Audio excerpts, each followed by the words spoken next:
کہہ دو کہ جو شخص جبرائیل کا دشمن ہو اس کو غصے میں مر جانا چاہیے، کیونکہ اس نے تو یہ کتاب اللہ کے حکم سے تمہارے دل پر نازل کی ہے جو پہلی کتابوں کی تصدیق کرتی ہے اور ایمان والوں کے لیے ہدایت اور بشارت ہے۔ جو شخص اللہ کا اور اس کے فرشتوں کا اور اس کے پیغمبروں کا اور جبرائیل اور میکائیل کا دشمن ہو تو ایسے کافروں کا اللہ دشمن ہے۔ اور ہم نے تمہارے پاس سلجھی ہوئی آیتیں ارسال فرمائی ہیں اور ان سے انکار وہی کرتے ہیں جو بد کردار ہیں۔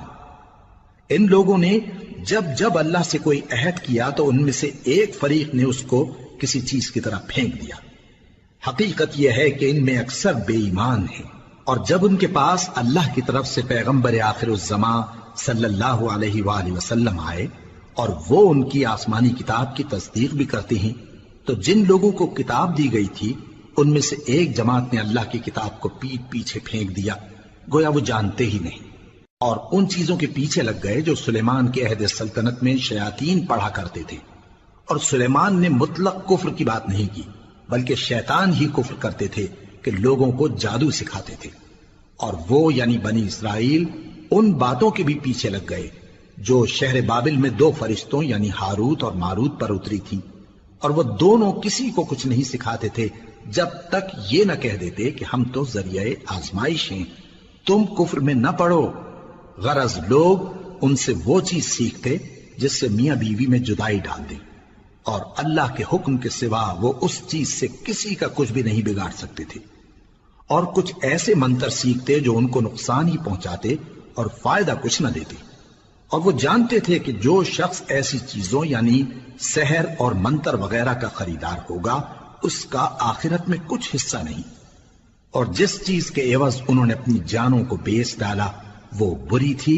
کیا اچھا ہوتا جو وہ اس بات کو جانتے، اور اگر وہ ایمان لاتے اور پرہیزگاری کرتے تو اللہ کے ہاں سے بہت اچھا صلہ ملتا۔ کیا اچھا ہوتا جو وہ اس سے واقف ہوتے۔ اے اہل ایمان، گفتگو کے وقت پیغمبر صلی اللہ علیہ وآلہ وسلم سے راعنا نہ کہا کرو، انظرنا کہا کرو، اور خوب سن رکھو، اور کافروں کے لیے دکھ دینے والا عذاب ہے۔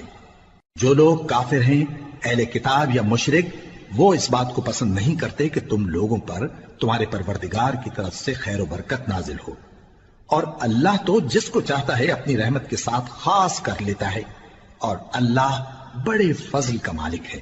ہم جس آیت کو منسوخ کر دیتے یا اسے فراموش کرا دیتے ہیں تو اس سے بہتر یا ویسی ہی اور آیت بھیج دیتی ہیں۔ کیا تم نہیں جانتے کہ اللہ ہر بات پر قادر ہے؟ کیا تمہیں معلوم نہیں کہ آسمانوں اور زمین کی سلطنت اللہ ہی کی ہے، اور اللہ کے سوا تمہارا کوئی دوست اور مددگار نہیں؟ مسلمانوں، کیا تم یہ چاہتے ہو کہ اپنے پیغمبر صلی اللہ علیہ وآلہ وسلم سے اسی طرح کے سوال کرو جس طرح کے سوال پہلے موسیٰ سے کیے گئے تھے؟ اور جس شخص نے ایمان چھوڑ کر اس کے بدلے کفر لیا تو یقیناً وہ سیدھے رستے سے بھٹک گیا۔ بہت سے اہل کتاب اپنے دل کی جلن سے یہ چاہتے ہیں کہ ایمان لا چکنے کے بعد تم کو پھر کافر بنا دیں، حالانکہ ان پر حق ظاہر ہو چکا ہے، تو تم معاف کر دو اور درگزر کرو یہاں تک کہ اللہ اپنا دوسرا حکم بھیجے۔ بے شک اللہ ہر بات پر قادر ہے۔ اور نماز ادا کرتے رہو اور زکوٰۃ دیتے رہو، اور جو بھلائی اپنے لیے آگے بھیج رکھو گے اس کو اللہ کے ہاں پالو گے۔ کچھ شک نہیں کہ اللہ تمہارے سب کاموں کو دیکھ رہا ہے۔ اور یہودی اور عیسائی کہتے ہیں کہ یہودیوں اور عیسائیوں کے سوا کوئی بہشت میں نہیں جانے کا۔ یہ ان لوگوں کے خیالات باطل ہیں۔ اے پیغمبر، ان سے کہہ دو کہ اگر سچے ہو تو دلیل پیش کرو۔ ہاں، کیوں نہیں؟ جو شخص اللہ کے آگے گردن جھکا دے یعنی ایمان لے آئے اور وہ نیکوکار بھی ہو تو اس کا صلہ اس کے پروردگار کے پاس ہے، اور ایسے لوگوں کو قیامت کے دن نہ کسی طرح کا خوف ہوگا اور نہ وہ غمناک ہوں گے۔ اور یہودی کہتے ہیں کہ عیسائی رستے پر نہیں، اور عیسائی کہتے ہیں کہ یہودی رستے پر نہیں، حالانکہ وہ کتاب الہی پڑھتے ہیں۔ اسی طرح بالکل انہی کسی بات وہ لوگ کہتے ہیں جو کچھ نہیں جانتے یعنی مشرک۔ تو جس بات میں یہ لوگ اختلاف کر رہے ہیں اللہ قیامت کے دن اس کا ان میں فیصلہ کر دے گا۔ اور اس سے بڑھ کر ظالم کون جو اللہ کی مسجدوں میں اللہ کے نام کا ذکر کیے جانے کو منع کرے اور ان کی ویرانی کے لیے کوشش کرے۔ ان لوگوں کو کچھ حق نہیں کہ ان مسجدوں میں داخل ہوں مگر ڈرتے ہوئے. ان کے لیے دنیا میں رسوائی ہے اور آخرت میں بڑا عذاب. اور مشرق اور مغرب سب اللہ ہی کا ہے، تو جدھر بھی تم رخ کرو ادھر ہی اللہ کی ذات ہے. بے شک اللہ صاحب وسعت ہے، باخبر ہے. اور یہ لوگ اس بات کے قائل ہیں کہ اللہ اولاد رکھتا ہے. نہیں، وہ پاک ہے، بلکہ جو کچھ آسمانوں اور زمین میں ہے سب اسی کا ہے اور سب اس کے فرما بردار ہیں.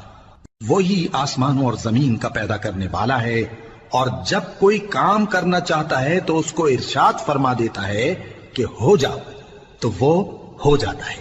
اور جو لوگ کچھ نہیں جانتے یعنی مشرک، وہ کہتے ہیں کہ اللہ ہم سے کلام کیوں نہیں کرتا یا ہمارے پاس کوئی نشانی کیوں نہیں آتی.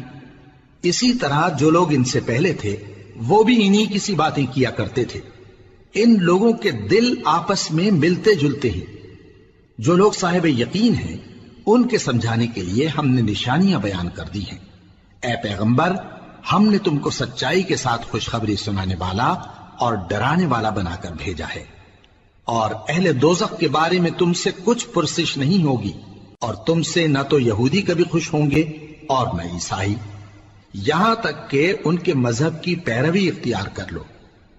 ان سے کہہ دو کہ اللہ کی ہدایت یعنی دین اسلام ہی ہدایت ہے. اور اے پیغمبر، اگر تم اپنے پاس علم یعنی وحی الہی کے آ جانے پر بھی ان کی خواہشوں پر چلو گے تو تم کو اللہ کی پکڑ سے بچانے والا نہ کوئی دوست ہوگا نہ کوئی مددگار.